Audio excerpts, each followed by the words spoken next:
13 days and counting, the government has been shut down. The 116th Congress starts today. Lastly, China has a new suit for students that tracks their every movement. This is A Better World. I'm your host, Luis Acevedo. Before we start today, I want to wish everybody a Happy New Year, and I hope you all had a wonderful Christmas, enjoyed your time off, enjoyed the holiday season with your family, had a nice break. I know I did. My wife and I enjoyed our time off, went back to Michigan for a little bit, got to see some family that I haven't seen in a long time, got some new equipment. As you can see, for those that are watching, for those that are listening, I got a new suspension arm boom for my phone and a tripod for my phone, and I mean the suspension arm is for the microphone. But getting into the news, so the government has been shut down since December 22nd, totaling 13 days in all, leaving 800,000 federal employee workers without pay. We all know why. It's because the government can't come together on a nonpartisan issue like border security. Yesterday, congressional leadership and the president met in the Situation Room to try and work out a deal.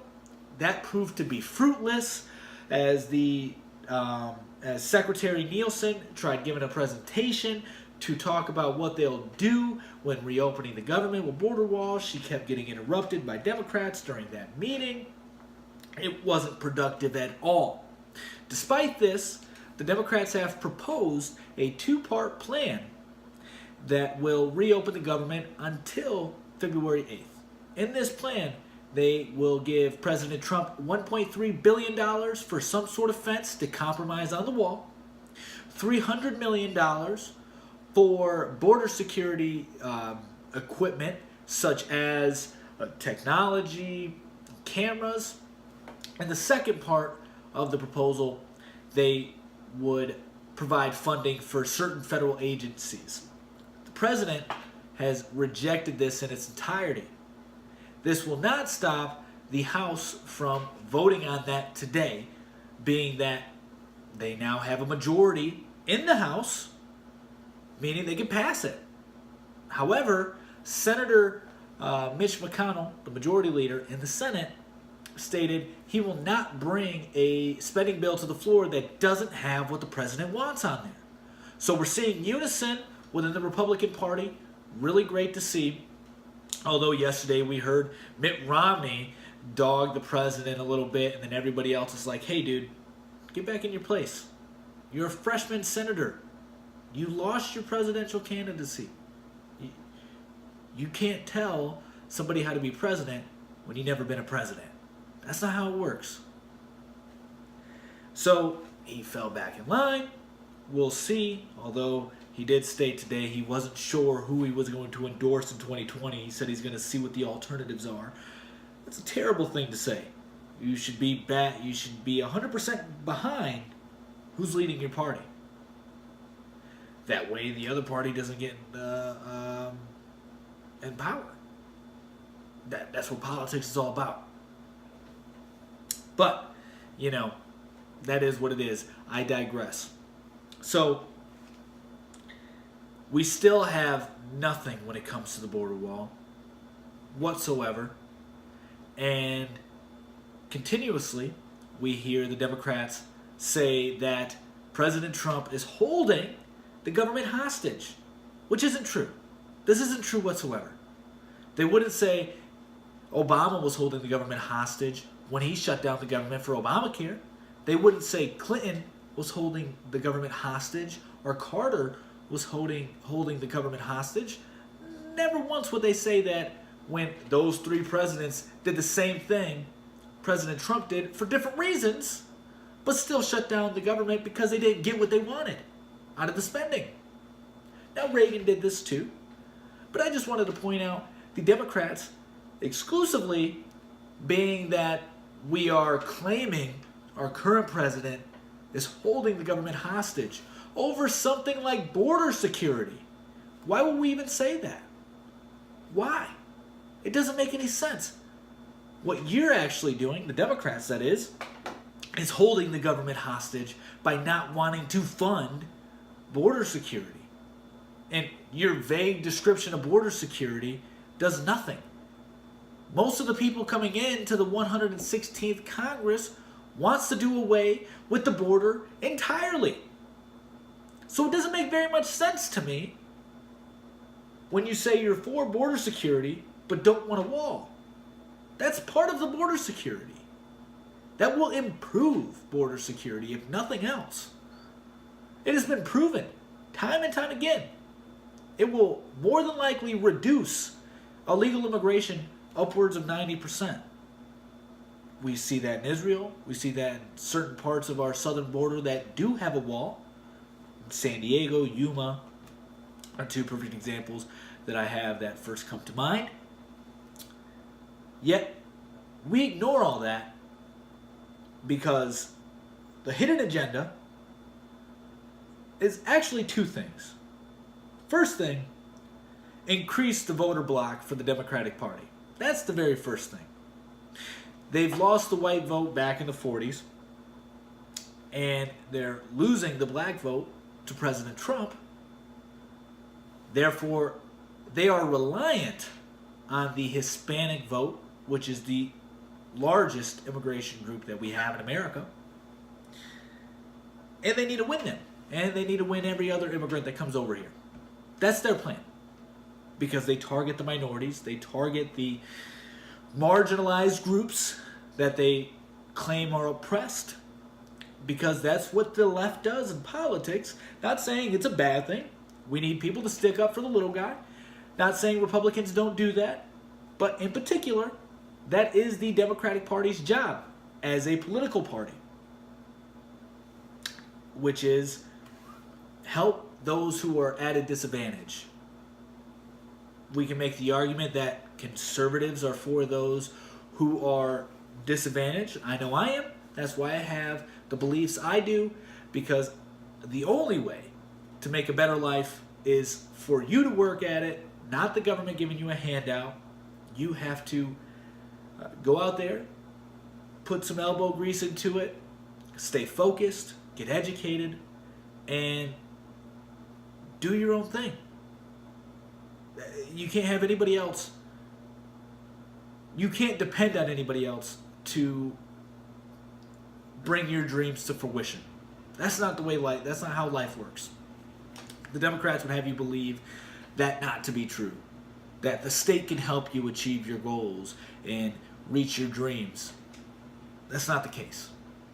But nonetheless, the Democrats have their place when it comes to politics. They just don't care about anybody else who doesn't vote for them. Quite frankly, I would go as far as to say that they don't care about anybody during off season. They just care about remaining and keeping power. That's all they care about. That's all they care about. And, you know, this is part of the reason why I say this. You have Nancy Pelosi, who's able to go to Hawaii and celebrate Christmas with her family in this nice, beautiful place with beaches everywhere. Mind you, she's from California. She represents California, so she lives in a beautiful state already, depending on the areas, of course. I'm sure she lives in a beautiful area in California. I mean, come on. Anyway, she's in Hawaii, spending the vacation that she has with her family. But in the public eye, she's deeply distressed about the 800,000 federal employees who will not be getting paid. Yet, she decides to take this, I'm sure, pricey, on your and I's dime, vacation, while the workers who she feels for don't have any money coming in. So, you know, right there, they just don't care. They don't. It's a show. You can argue that there's people on the Republican Party that do the same thing. I'm sure there is. A lot of establishment Republicans are the same way. It's important to note that right now we're seeing this exclusively on the left. That's where all that's coming from. We have, they're willing to increase funding to the United Nations Population Fund from $5 million to $37.5 million. And that's an organization that supported the one-child policy in China, the forced abortion in China, and sterilization in China. They're willing to increase the funds to a place that does it support, well, not does, but supports forced abortions, limiting how many, the state controls how many children you can have, but basically, in the most intrusive way possible, a state government can be, is what they want to keep funding and provide more funds to. On top of that, they want to make it so that way more countries across the world, internationally, can get taxpayer dollars from the United States citizens to fund, to get an abortion and to promote abortions. Whether that be Felipe's wife in Guatemala, if she wants an abortion on the United States dime, the Democrats want that to happen because in this new spending bill that they want to pass today in the House, it includes a repeal of a provision called the Mexico City Policy, which was set in place under Reagan in 1986, that its name has been changed under President Trump to, I believe, the Provision Life and Global Health Policy, I believe is what it was called. I do want to add, President Clinton rescinded this in '93. Then Obama rescinded it as well. But after Clinton, Bush reinforced it, and that's when Obama rescinded it. So Republicans and Democrats have been ping-ponging back and forth with that policy as power has shifted the political spectrum throughout the years. However, they want to do away with this provision right now while President Trump is in office, while we have a Republican as president. So keep that in mind. They are willing to provide taxpayer dollars and increase funding of taxpayer dollars to places that support forced abortion and voluntary abortion across the globe. However, they are unwilling to approve not even 0.1% of the federal budget to go towards building some sort of physical barrier on our border. It doesn't make any sense. It doesn't make any sense whatsoever. The only way you can make sense of it is when you realize the only thing they care about is getting more power. I talk about this a lot. I may sound like a broken record. Some of you may think that I am extremely biased in my opinions. I get that. I understand it. I would say fair enough. I just can't place my finger on exactly why they do not want the border wall, other than it will decrease their voter bloc, resulting in a huge loss of power, and to prevent President Trump from being reelected. Now, if the economy tanks before reelection, then obviously he won't get reelected for those reasons, more than likely. And that's a whole nother nightmare scenario we can talk about some other time. That is a huge fear that I have, as of right now, is the economy crashing during reelection, which would then put a socialist more than likely into office. Because it'll be an opposite of what happened during Carter's reelection run, where we were in a recession, and then Reagan wins, unseats Carter, and then we have an economic boom because Reagan takes over. I think we're going to have the opposite of the economy tanks while President Trump is running for re-election. It's inevitable that's going to happen. It's unfortunate people are going to blame him for it. It's also unfortunate that President Trump decided to take all the credit for the economy doing well. What he should have did is let Obama come in and say, you see that economy? That's me. That's what he should have did. That's what he should have done. He didn't. And he also should have addressed the issue saying, hey, we're going to work through this right now. We need to get our house in order. There's a lot of things that have been going wrong for a long time. He could have pinned some of the blame on Obama, that's for sure. But he didn't. That's not where we're at. So, I digress. Getting back to the border wall, if we don't have a recession or a crash, and the Democrats prevent him from getting the border wall, that will be the reason why he doesn't get reelected, because he didn't fulfill that campaign promise.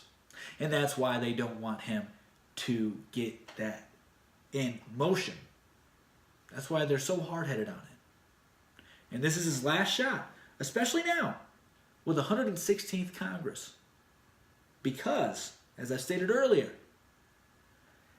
a lot of them want to do away with the wall entirely.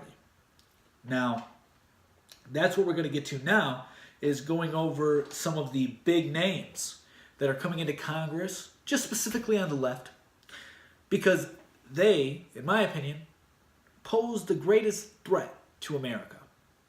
And I'm not saying that to be an alarmist. I'm not saying that as me being paranoid. I'm saying that as a genuine warning. Because we have two very popular people who are in office that are Democratic Socialists. There is no such thing as a Democratic Socialist. There's just a socialist. Don't buy into that nonsense.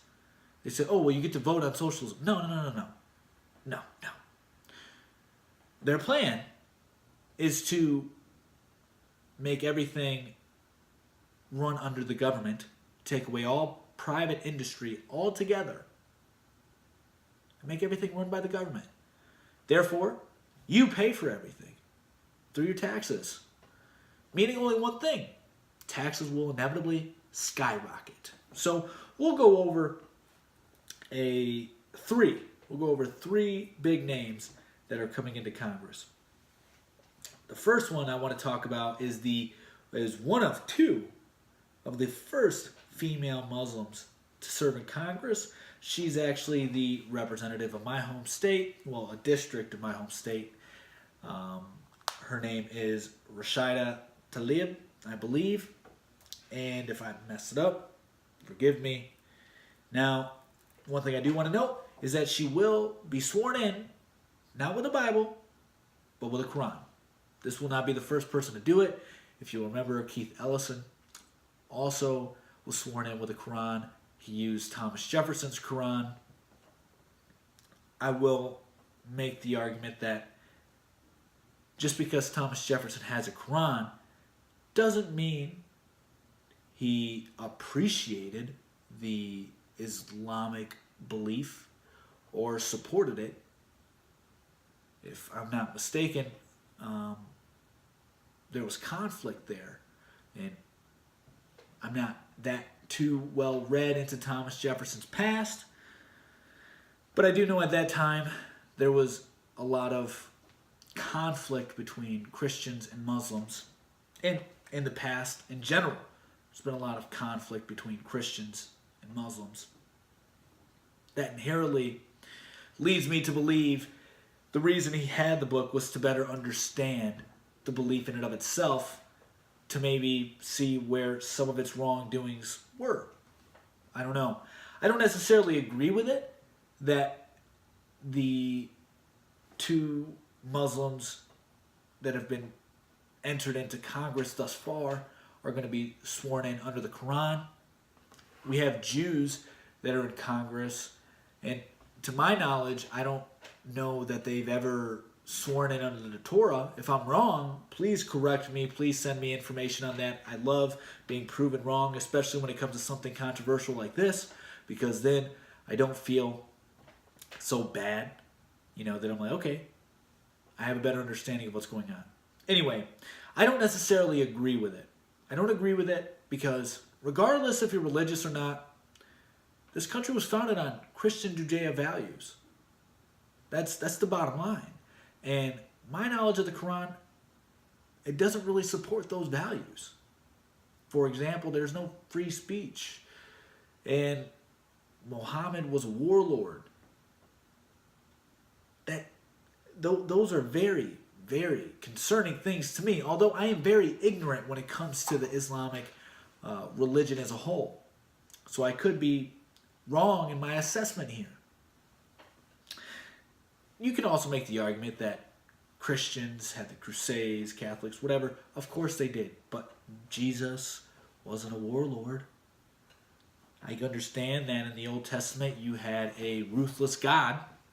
I believe that there are some reasons for that I won't go into now. I'm no theologian, as I've told you guys before. But I do have my opinions on that. Not necessarily the most religious person either. I think a lot of what goes on in religion, the Bible, and a lot of religious texts is more symbolic than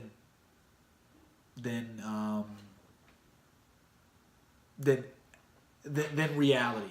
I don't really think that it portrays a absolute truth, so to speak, or an absolute version of reality, but more in a way like you can watch a fantasy movie and draw points of references that you can use in real life. And you may not be able to articulate it in any other kind of way than you see in Pinocchio, where he goes down into the belly of the whale to save his father. You know, like that's a symbolic thing right there. It's a way to say something very important, and it's hard to say that very important thing. Therefore, we have to use fiction and symbolism to display that, which is why I think we have religion. Anyway, I digress. I don't necessarily agree with that. However, we'll continue. She is also a registered Democratic Socialist, as I've already stated, and her goals are as follows. She wants Medicare for all, raise the minimum wage to $15 an hour, end corporate welfare, promoting home ownership, make public higher education free, immigration reform. That's what she wants. Now, I want to touch on a couple of these things before we move on, because a lot of her other colleagues want the same things as well. First off, almost everyone that I've seen coming in on the Democratic side is championing a Medicare for All program, which is completely asinine. You're talking about a $40 trillion over the course of 10 years. How are we even going to be able to afford that? It doesn't even make sense. We're in huge trouble right now with our debt.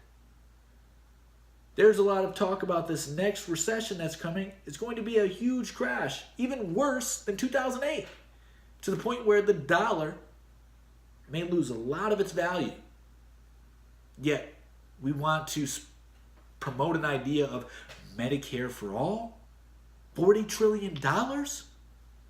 The economics of it is completely ridiculous.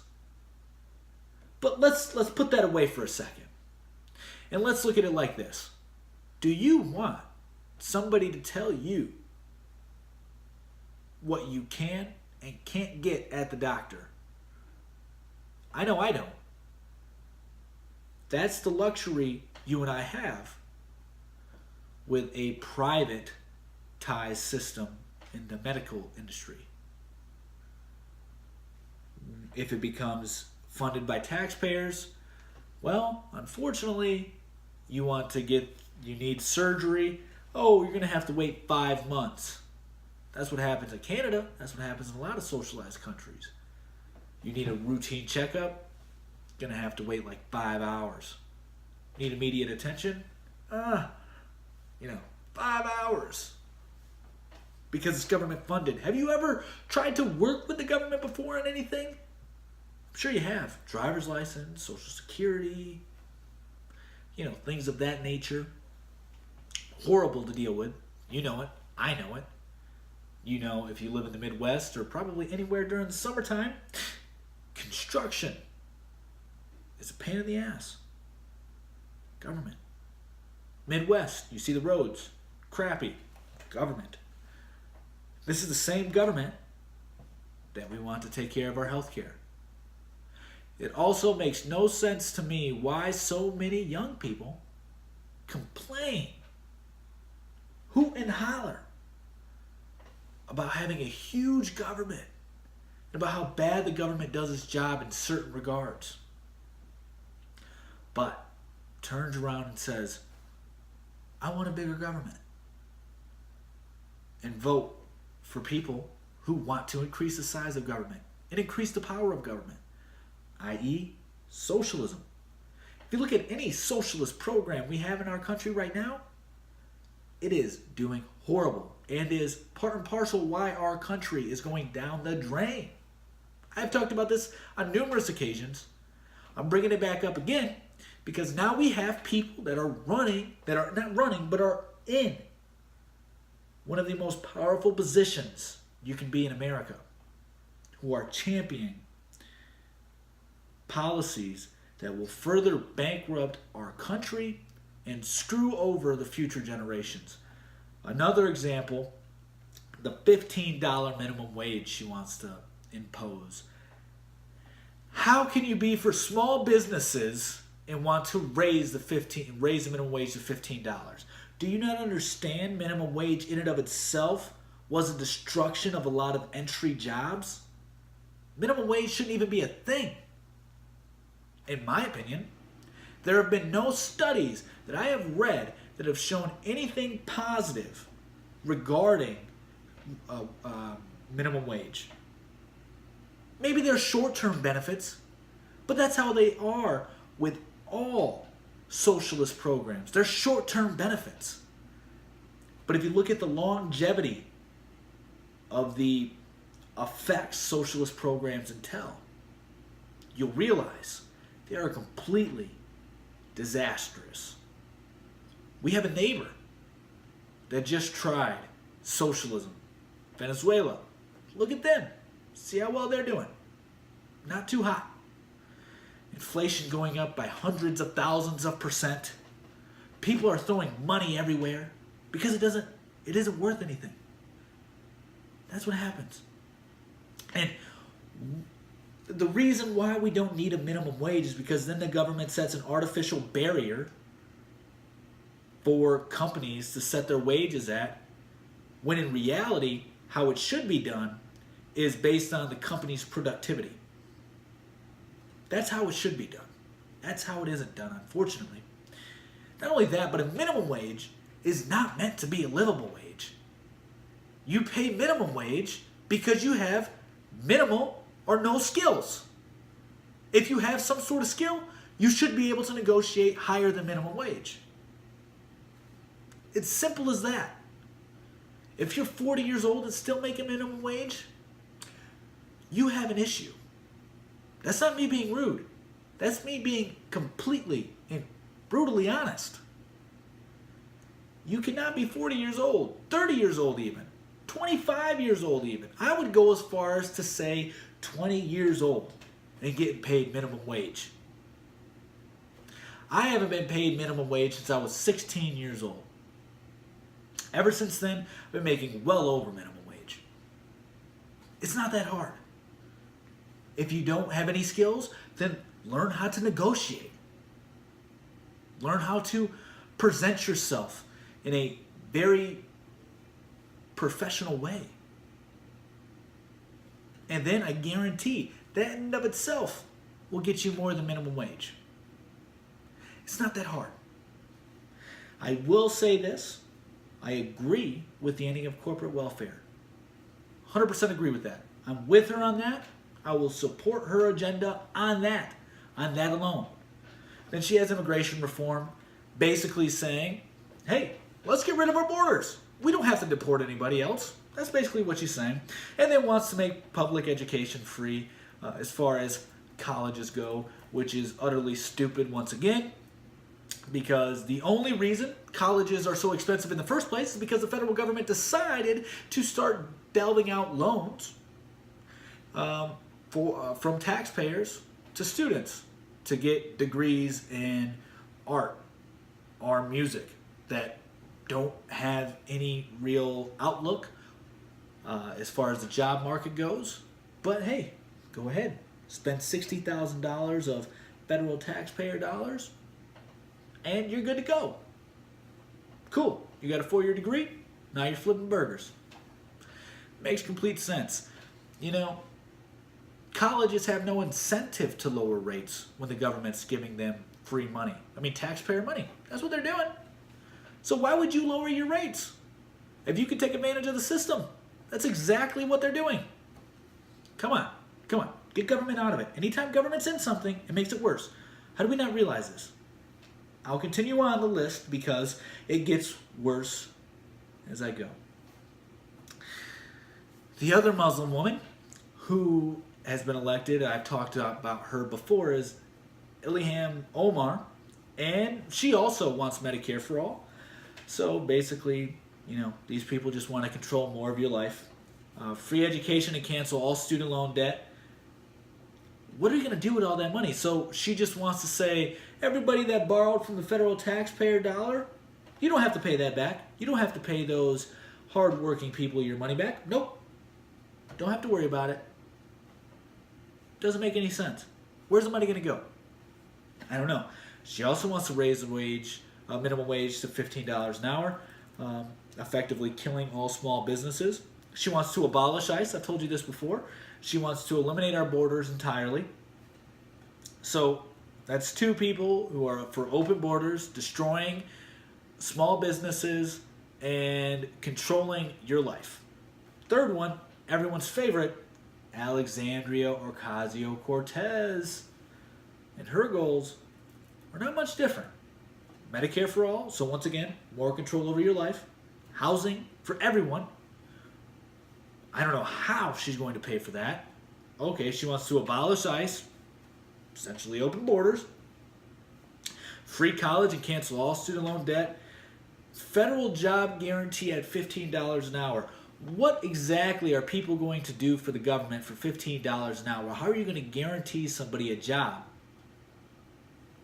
and pay them $15 an hour through the government? And how are you going to pay that? Oh, I know how you're going to pay all these things. Because nothing in this world is free, as I'm sure we all know, and if you don't know, you will soon learn. Here's what's going to happen. It's very clear as day. Taxes are going to go up exponentially. The working and middle class are going to bear all the responsibility for paying for these free, I put air quotation marks, free items. Not the rich. They say the rich, we're going to tax them. You don't have to worry about it. The issue is, if you tax the top 1% at, let's say, 100%, you're still falling short of covering the Medicare for all by, let's say, I would say conservatively, like $30 trillion. Where the rest is that going to come from?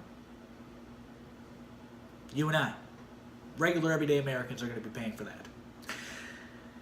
And they probably know this. They just want more control of your life. Hence why I keep saying Democrats don't care about you. They just want control over you, i.e. power. That's all. Hey, we'll do a fourth one. Because this further illustrates why I said they want to end all borders, have control of your life, and end all small businesses. So, the first African-American woman elected to Congress from Massachusetts, as if that matters, just like as if the first Muslim woman matters. Nobody cares. What are your policies? Those are the real things that we should care about, not what your color of your skin is, or your religion. Who cares? Who cares? In all actuality, in all reality, who cares? That should be secondary, third, fourth, fifth in your mind, not the first thing. Because she's Medicare for all, so once again, control of your life. Abolish ICE and deportation. So essentially, open borders, raise minimum wage to $15, and cancel all student loan debt. These people want to end America, and they are in our Congress now. Very sad stuff. Very scary stuff. And some other scary news is what's going on in China. That is an article from the Business Insider. It's titled, Chinese officials are using smart devices for surveillance, including connected uniforms, to track students. So I believe there's about 10 schools that have this implemented right now. So I'll go ahead and read this little paragraph within the article from Business Insider. It says the uniforms include a pair of chips built into the shoulder that tracks when students arrive and leave school, and they can set off alarms if students attempt to exit the premises during school hours. They also track if students fall asleep during class and can be combined with fingerprints or facial recognition technology to enable payments. Additionally, it appears officials can track students' locations while they're wearing the uniforms outside of school, though they claim they don't, which we know is a bunch of lies, because they track all of their citizens no matter what they do, hence the social credit system. This is going to be a way for students to start having a credit score while they're still in school. Don't even have to be an adult. You're going to be judged by everything you do. If you're late for class, guess what? You won't be able to buy this. You won't be able to do that. Your friends are going there. Well, guess what? You're friends with the class. Your friends didn't sleep in class, etc. Scary stuff. Scary stuff. Especially with the fingerprint and facial recognition technology that are going to allow you to pay, going to a cashless society, meaning you can't do anything in private. Everything you do is going to be recorded and collected and monitored by the government, by the Chinese government. Why are we still worrying about Russia?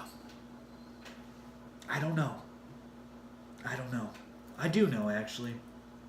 It's because that is who we think Trump was in bed with, and that's how he won the election. It's just a cover-up. That's all it is. Russia's just a cover-up. China's the real threat. China has been the real threat for a long time. This is another part of the article here that's pretty scary. Doesn't have to do with the uniforms. Has to do with public housing. So, may I remind you, who wants public housing over here? You know, the Democrats? So let's see here. Officials in Beijing are using smart locks connected to facial recognition systems in public housing, according to Engadget. The aim of the smart locks is to improve security in the housing system by allowing access to recognized tenants, while also cracking down on practices such as illegal subletting. They also track when particular residents enter and leave the premises, which management can monitor to check in on elderly residents who haven't left their apartment in some time. But such a system gives them comprehensive logs of entry and exit, while potentially restricting the ability to bring in guests. Housing authorities plan to have the smart locks installed in all of the city's public housing projects, which house over 120,000 tenants by the end of June. This is obviously just in China. However, it's important to note that this technology is coming to America too. This isn't something that is a secret. We have 5G that's starting to pop around here. I know here where I live currently in Stowe, our law director, if I'm not mistaken, has already come out and said they're going to do a vote on 5G and whether or not it should be here. She made the argument that it's already coming, and the best thing that we can do is bring it in now. That way we have more control over it. I don't know how true that argument is, but that's what she says. Anyway, scary times are coming. And a lot of these companies that do the 5G are Chinese. And if the Chinese start setting up 5G systems in our country, that could be bad news for us, people. That's why I say China is the biggest threat to America, not Russia. China can bring down America with the 5G, especially since they're doing the same thing with that technology as they did with steel. They're dumping the prices. They're making it so they'll take it at as loss, but they get all the power. That's all they care about. Just like somebody else you may be familiar with in our country, the Democrats. That's the news for today. I hope you all enjoyed it. And I'm glad to see you guys again. Glad to start talking and, covering the news with y'all. So, have a great day, and we'll see you again tomorrow. Peace.